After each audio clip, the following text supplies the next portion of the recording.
Hey everybody, it's Ivy, and today I'm going to show you how to make your very own lace frontal wig. Now, I've done videos like this in the past, but I wanted to do an updated one just so you guys can be clear and learn how to do your very own wig. So make sure you pay attention to each step.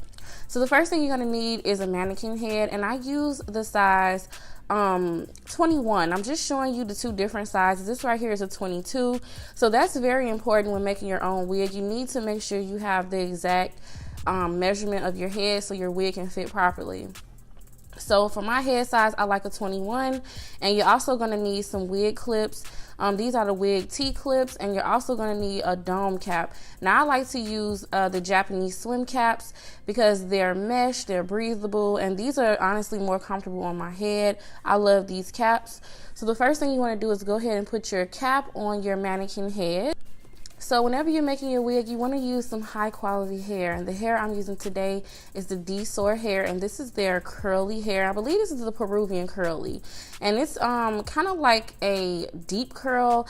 It's like a kinky curl type of texture. It's very, very, very curly, and I have 3 bundles and also a frontal.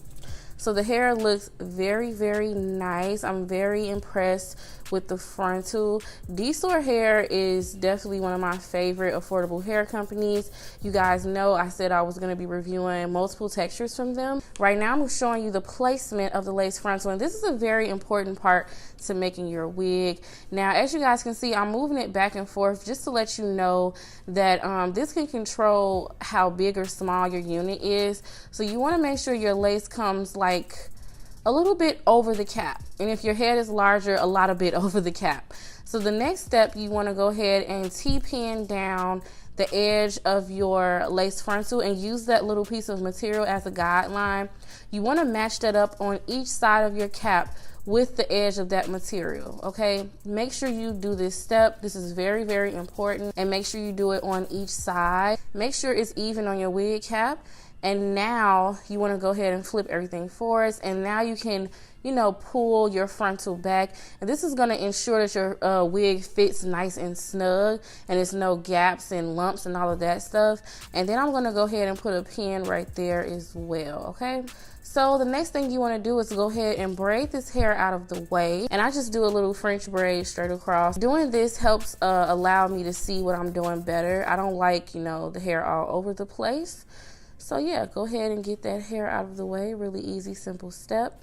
So once you're done braiding, I'm going to go ahead and show you guys where you need to sew first, okay? So you want to sew around the perimeter of your frontal, okay? This step is very important. You want to sew nice, small, neat, tight stitches around the perimeter of the frontal. I like to use a nylon thread because this thread holds my wigs together better, and to me it's stronger than the regular cotton thread. So what you want to do is the loop and pull method. As you guys can see what I'm doing right here, you just want to put your needle through and then loop the thread around it, and this is going to give you a very nice strong stitch. Okay, and I'm just going to do this all the way around, and I'm making my stitches really nice and small and close together because you don't want them to be wide because it'll make your wig like bunch up or it could come apart. So as you guys can see how tight and close those are together. This is exactly how you want your stitching to look around your frontal.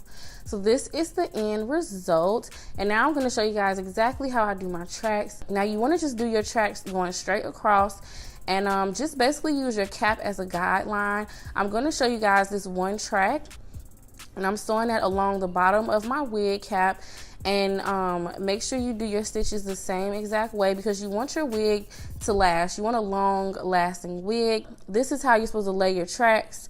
Very simple. Just follow the guideline of the cap and your lace frontal, and that's pretty much it. That's easy. And then you want to go ahead and use 1 or 2 finger spacing. I like to use about 1 finger spacing, and this right here is all the tracks added on the wig, as you guys can see. And now I'm just doing my last track across the top. It's really self-explanatory. Very, very simple, you guys. Very, very simple and straight to the point, you guys. You just want to sew on that frontal and then, you know, add your tracks and then sew the last track, and that's pretty much it. Like, it's very, very simple. And now you want to flip your wig inside out, okay? You want to cut off that remaining cap. And make sure you leave a little bit of the cap on there because you don't want your wig to pull and separate. So just cut that off. This is how it should look on the inside, as you guys can see. Very nice, very nice. And now I'm going to show you what to do if you want to add an elastic band. Get your elastic bands from Walmart or like a fabric store. What you want to do is line up your elastic band at the edge of your cap where you cut the remaining part of the cap off. As you guys can see, I'm showing you right here. So you just want to sew that on each side. So once you're done, just go ahead and put your wig back on the mannequin head. And now I'm going to begin to pluck my unit. So right here in this section, I like to just twist and pull hairs off because I already know how my own natural hairline is, and this is how I have to do it so it sits right on my head. And I don't recommend doing this all over your unit. Just do it in spots where you need to remove a large amount of hair. And now I'm just plucking the initial hairline off because I don't like that. It looks very boxy. So I like to remove that first. And then I go in and thin out my frontal. This is just the way I like to do it. And I like to part a section from the back of it. And I just start plucking, you know, in sections, making sure you're moving your hand. Always keep your hand moving. Don't pluck in one section. As you guys can see, my hand is going crazy. It's going back and forth. Like, this is the method you want to use so you properly thin out your frontal. And yeah, as you guys can see, I'm just parting sections and I keep going and I keep going. Now, I like to pluck in sections. I like to do the front, side to side. That's usually what I do. And these little braids in the front are where I'm going to cut my baby hair. I just like to section that off. It helps me see what's going on. And yeah, this is what it looks like, you guys. It's really simple. Make sure you try to pluck it to mimic your own natural hairline. That's very important when making your wigs. Like, everything is custom for you. That's the point of making your own wig. So this right here is how the wig looks on my head. And this hair is really soft. I love this hair from Dsoar hair. So make sure you guys check the description bar below if you're interested in it. It's a really, really nice big curl. It's luscious, it's pretty, it's shiny, and this wig fits absolutely perfect on my head.